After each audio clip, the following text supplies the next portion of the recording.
Yes, and then, I was in a relationship at the time. So which year was this? This was 2017. 2017. Yeah. You are already in a relationship before you join Nedbank. Correct. In the marketing role. Correct. Yeah. And in 2017, I think I was already 10 years in my relationship.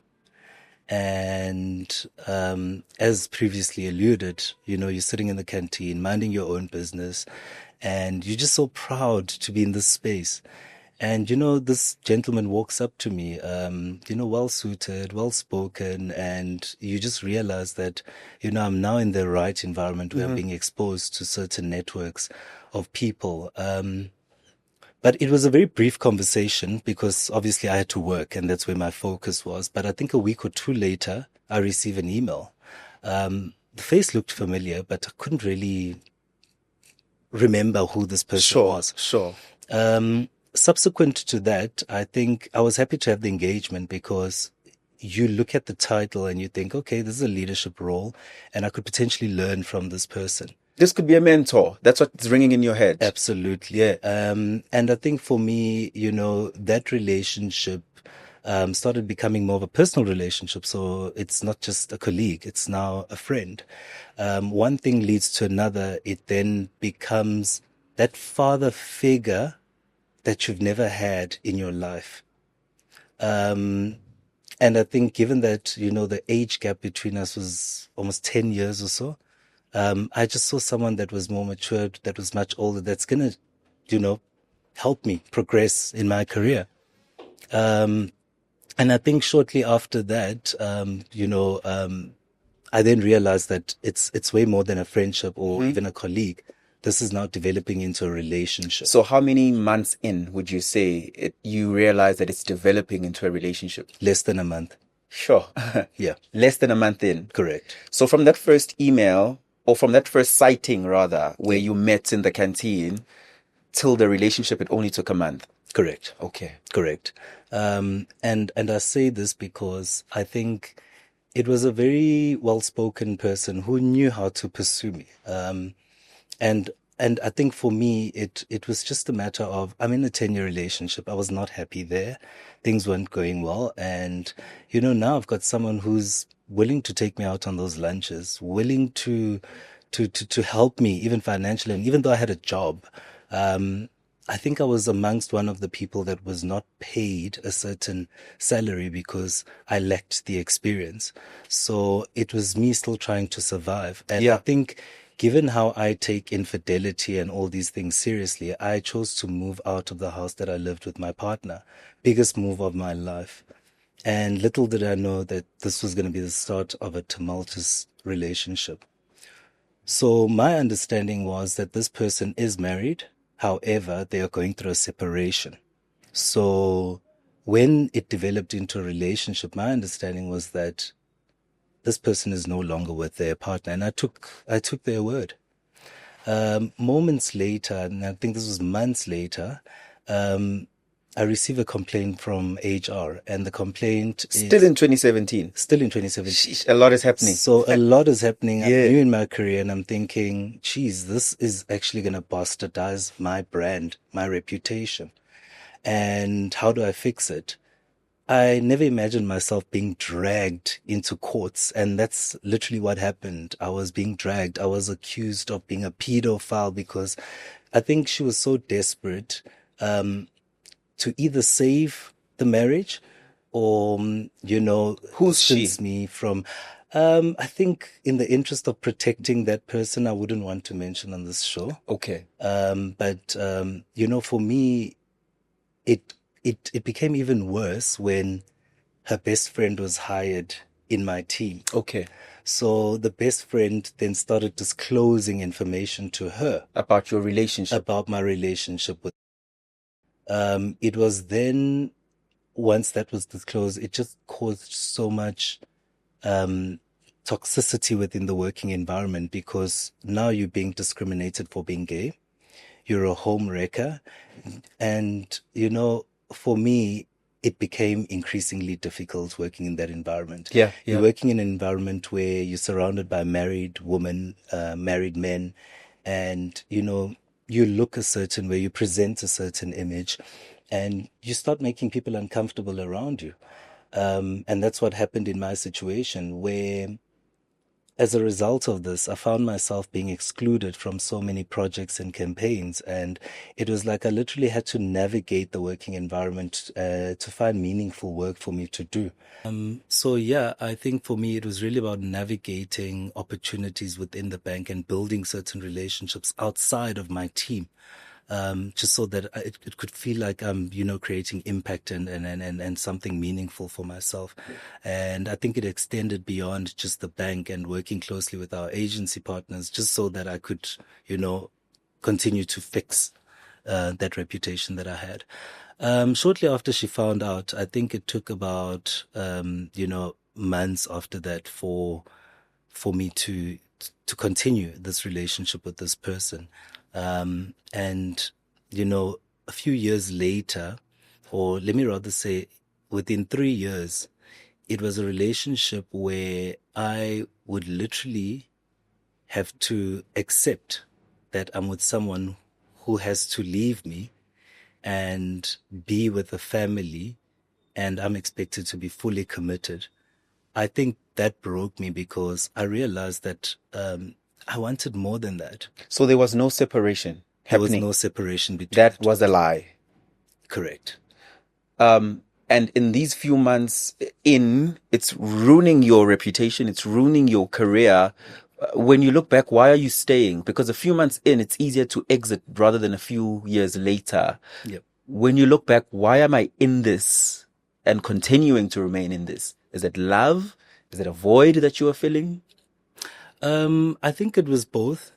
So the void stemmed from a relationship of 10 years. That's what you used to. That's all you know. And I think for me, I was always afraid of being alone. And as previously mentioned, I never had a father figure in my life. And I think that void was one of the reasons I stayed. But little did I know that I've actually created this idea of having a father figure in my life that's become abusive to me. The verbal abuse was the worst, because that just broke me. I was continuously reminded that I'm not good enough. I was continuously reminded that, I say in Xhosa, umdak, and those things just made me question myself. And, I found myself in a situation where, you think, is this person normal? Is this person bipolar? Like the behavior is not making sense. I'm dealing with someone who's schizophrenic. The one moment you love me, the next moment you hate me. And I think like any other victim of abuse, you stay because that person's been able to kind of master you, where your weaknesses are, and I think he kind of leveraged off that with the understanding that there is a void. And the scariest part is that you find yourself loving that person more than you love yourself, that you're willing to give up certain things just to protect them, just to make them happy. And, the possessiveness started because I couldn't have relationships at work with other male figures because then I was accused of having something with them. And I think later on in life, I got to learn that it was actually not about me. It was about the things that this person is doing. And what he's doing is actually making him insecure. Fast forward, into the relationship, I then discovered that there's been a chain of infidelity. And that broke me given, the fact that I've been committed. Is this year 1, year 2, year 3? It was in year 1. Sure. Yeah, so it was quite early. I mean, I was in the relationship for almost 7 years, but in that 7 year period, I was told, leave me alone. I don't want to be with you. I can't live without you. And it was just a back and forth. I'd go from, being in a situation where I'm confident that this person will at some point accept who they are, accept their sexuality. And he knew the type of person I am. I love children.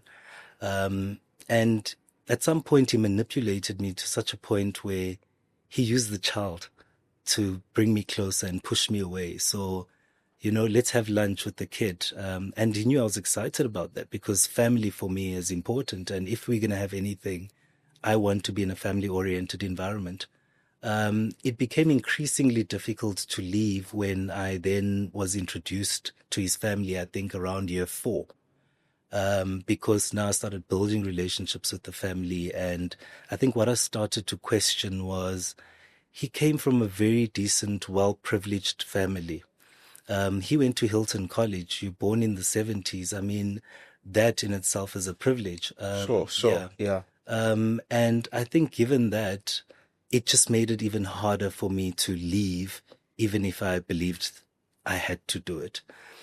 Around the year 3 or 4, we then purchased a property, and He's married still. Still married. Yeah. Still going through the divorce. Okay, so now there's a divorce that has started. Correct. Okay. So I've never pushed him into leaving the wife. I've always just But you were happy? I was never happy. Really? From year 1. That he's leaving the wife, you were not happy? I was not happy. It didn't sit well on me, but Okay. I didn't have enough context Okay. to decide what's best or not. Sure. I mean, I never had conversations with him about his marriage. He was a very secretive person. And I think him being secretive is what made me understand that it's important for me to actually understand what I'm putting myself into. And I think given that, if anyone were to say something about this person if he died, I wouldn't know what to say because I always felt like I didn't really know who you are. And I think it probably stemmed from his sexuality and having to hide things his whole life. But I'm no psychologist or psychiatrist to come up with those conclusions. So I think for me, what was important now is trying to understand who this person really is. And you then find yourself in a position or in a relationship where you now need to dig. And in digging, I think I discovered some of the most shocking things. You buy a property year 3. You were there. Yeah. Year 3, it's not a purchase, but it's a rental. Okay. But, we move into Waterfall. He tasked me with making sure everything was sorted out. And yeah, it was a lot of work, balancing work, my academics, but also making sure his life is together, And I mean, you're obviously excited about that because now we're stabilizing. It's a relationship. It's a relationship that you don't have to hide. Yeah. Or feel bad for because you don't know what this person is doing when, they're at home. But then I also got to realize, in year 1, when he claimed to be at home and he doesn't want to talk to me, that he was actually at hotels visiting his exes and a whole lot of other things were happening, which was very traumatizing for me. But you still continue to move in with him at year 3. What are you hoping is changing then? Because if you're saying you had identified all these traits that were toxic between the two of you, why are you still pursuing this stable relationship with him 3 years in? It goes back to what we discussed earlier. It's the void. And the fact that, after a few years of it, you start loving that person. And, the relationships I started building with the daughter made it even more difficult because I started having a very good relationship with the daughter. And, I remember a time when I decided to leave, she was so attached to me that she would say, "Uncle Erwin, please don't leave." And then I started picking up behavior from him, that was very abusive, to such an extent that even if we were having lunch or dinner, the child would reprimand him for saying, "But, Uncle Owen's just asking a question, Dad, you don't have to be rude." And I never understood the aggression and the anger and where it was coming from. But, later on when I then started searching, I realized that this person has been cheating on me with multiple individuals, including people that worked for the very same organization where I walked confidently thinking that this is my partner. To such a degree that I discovered information where people were sending nude images to him. Quite a number of people that I even knew socially. And for me, it was so traumatizing to an extent that I started questioning myself. Am I not good enough? Sure. What's wrong with me? Sure. And the moment you get into that situation, you feel the need and the desire to keep proving that you're better than the people that they're cheating on you. And, you find yourself even working harder for the relationship. The abuse was so intense that I would always look for a distraction. And that distraction was register at Gibbs, at some point I was registered at two institutions at the same time because you thought you were being productive. To keep my mind busy. Sure. Instead of focusing on this relationship. And more than anything, I think I just wanted to be independent again. And my financial situation still didn't allow that, even as someone who's in a managerial role at work. Going back to work, you now trying to negotiate increases because your work ethic is so good. I really worked hard at Nedbank. And I think, the HR person who knew about the relationship, who knew about, the difficulties that I'm faced with, they were not supportive. They were not supportive, to such a degree that, I had to use the resources I have, and one of them being a platform where you can actually have conversations with online psychologists, and I did that. So I was very proactive in terms of now focusing on my mental health and making sure that I become a better person. Sure. Because right now I realized, as an older person, that this is not love. Would you say, because you're saying you felt like your career was being capped, yes, you weren't earning enough, yes, you weren't being promoted yes, adequately, would you say he had an influence on that? I would not want to speak subjectively. I don't know. I always prefer sticking to facts. And I kind of assumed, given that I'm with someone more senior at the bank, that probably irked a few people. So that for me was career limiting in itself. Okay. And I found that now I was excluded from work events. I was never invited to golf, even though I worked on it. I was never invited to the trips in Cape Town, even though I was working on a project or campaign. And, because I was in a relationship with him, it's almost like I had to navigate the opportunity of being with someone senior and, being there +1 at the golf challenge. And I just found that every time I attended a work function, it's almost like I attended as a guest, sure, as an external guest versus sure, someone who's part of this team. Because of the narrative that's been built around me. And that for me was very difficult because I enjoyed the culture at Nedbank. I enjoyed the work that I was doing, and I never even applied for another job for quite a number of years. And, to cut a long story short, it was so toxic at work that I would even find myself sitting in certain boardrooms just to, keep myself busy or stay away from the toxic environment.